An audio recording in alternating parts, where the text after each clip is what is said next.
ನಮ್ಮ ಕನ್ನಡ ಪರವಾಗಿ ನಿಂತು ಅರುಣೋದಯ ಎಂದೇ ಅವರ ಟ್ರಸ್ಟನ್ನು ಆರಂಭಿಸಿ ಅದರ ಜೊತೆಗೆ ಸುಗಂಧಿನಿ ಸ್ಕೂಲ್ ಅಂತ ಸ್ಟಾರ್ಟ್ ಮಾಡ್ಕೊಂಡು ನಮ್ಮ ಕನ್ನಡದ ಹೆಮ್ಮೆಯನ್ನು ಇಡೀ ದೇಶದಲ್ಲಿ ಇದನ್ನು ಸಾರಬೇಕು ಅಂತ ಒಂದು ಗುರಿ ಎತ್ತಿರುವ ನಿಮ್ಮೆಲ್ಲರ ಮೆಚ್ಚಿನ ಸುಗಂಧಿನಿ ಮೇಡಮ್ ಅನ್ನು ಬರಮಾಡ್ಕೊಳ್ಳೋಣ. Welcome to the show. ನಮಸ್ಕಾರ. ಬೇಸಿಕಲಿ ನಾನು ಸ್ಪೋರ್ಟ್ಸ್ ಪರ್ಸನ್.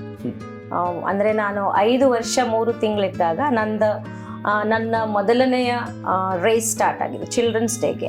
ಕನ್ನಡ ಅಂದರೆ ನಮಗೆ ಆಲ್ಮೋಸ್ಟ್ ಭಯ ಎಷ್ಟು ಅಂದರೆ, ದೇವರೇ ಈ ಕನ್ನಡ ಯಾಕೆ ಓದಬೇಕು? ಯಾಕೆಂದರೆ ನಾನು ಅವಾಗ ಸ್ಪೋರ್ಟ್ಸಲ್ಲಿದ್ದೆ, ನನಗೆ ಕನ್ನಡ ಏನೂ ಅರ್ಥ ಆಗ್ತಿದ್ದಿಲ್ಲ. ನಾನು ಇಂಗ್ಲೀಷ್ ಮೀಡಿಯಮಲ್ಲಿ ಓದಿದ್ದು, ಸೆಂಟ್ ಫಿಲೋಮಿನಾಸ್ ಬಳ್ಳಾರಿಯಲ್ಲಿ. ನಂತರ ಏನಾಯಿತು, ನಾನು ಮಡಿಕೇರಿಗೆ ಹೋದಾಗ ಅಲ್ಲಿ ನನಗೆ ಕನ್ನಡದ ಮೇಲೆ ಒಂದು ಒಳ್ಳೆ ಹಿಡಿತ ಅಂತ ಹೇಳ್ಬೋದು.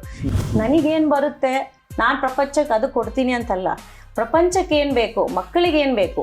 ಈಗ ಎಲ್ಲರಿಗೂ ಶಾಲೆ ಮಾಡಬೇಕನ್ನೋ ಕುತೂಹಲ, ಮಕ್ಕಳಿಗೇನೋ ಮಾಡಬೇಕು, ಸಮಾಜಕ್ಕೊಂದು ಮಾಡಬೇಕು ಅಂತ ಆಸೆ ಇರುತ್ತೆ, ಬಹಳ ಒಳ್ಳೆಯದು. ನನ್ನ ರಿಕ್ವೆಸ್ಟ್ ಏನಂದರೆ, ಪ್ರತಿಯೊಬ್ಬ ಶಾಲೆ ಶುರು ಮಾಡಿರೋ ಒಬ್ಬ ಮ್ಯಾನೇಜ್ಮೆಂಟ್ ಇರ್ಬೋದು, ಇನ್ನೊಬ್ರು ಇರ್ಬೋದು, ನೀವು ನಿಮ್ಮ ಅಕಾಡೆಮಿಕ್ ಟೀಮ್ನ ಸ್ಟ್ರೆಂಥನ್ ಮಾಡಿ, ಅವರ ಸ್ಟ್ರೆಂತ್ ನೋಡಿ. ಬಿಕಾಸ್ ಶಾಲೆ ಇರೋದೇ ಅವ್ರ ಮೇಲೆ. ನನ್ನ ಪ್ರಕಾರ ಸರ್, ಕನಿಷ್ಠ ಅಂದರೆ 5 ವರ್ಷವರೆಗೆ ನೀವು ಮಕ್ಕಳಿಗೆ ಬೇಸಿಕ್ಸ್ ಕೊಟ್ಟಾದ ನಂತರ ನೀವೇನಾದರೂ ರಿಸಲ್ಟ್ ಕೇಳ್ರಿ. ನಾನು ಒಂದು ಕಿಂಡರ್ಗಾರ್ಟನ್ ಟೀಚರ್ ಆಗಿ 20 ವರ್ಷ ಇದೆ ಸರ್. 2005 ಇಂದ ನಾನು ನರ್ಸರಿ ಟೀಚರ್ ಆಗಿ ಮಾಡಿದ್ದೀನಿ. ಆಮೇಲೆ ಅವರಂದ್ರು, ಇಲ್ಲಮ್ಮ ನಿನಗೆ you have to go, governor is giving you a gold medal for that ಅಂತ.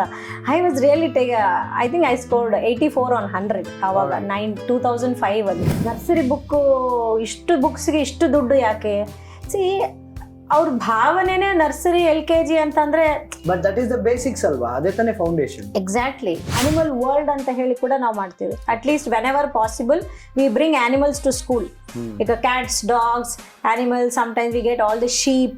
They love to come to school. They really love to come to school because you make the child get connected to the nature. Nam school kuda nature theme school antane ನಾವು ನಮ್ಮಲ್ಲಿ. if you come you don't see any flashy cartoons or colorful paintings. ಬಹಳ ಜನ ಇದು ಸ್ಕೂಲಾ ಅಂತ ಹೇಳ್ತಾರೆ building ನೋಡಿ, because we are into nature.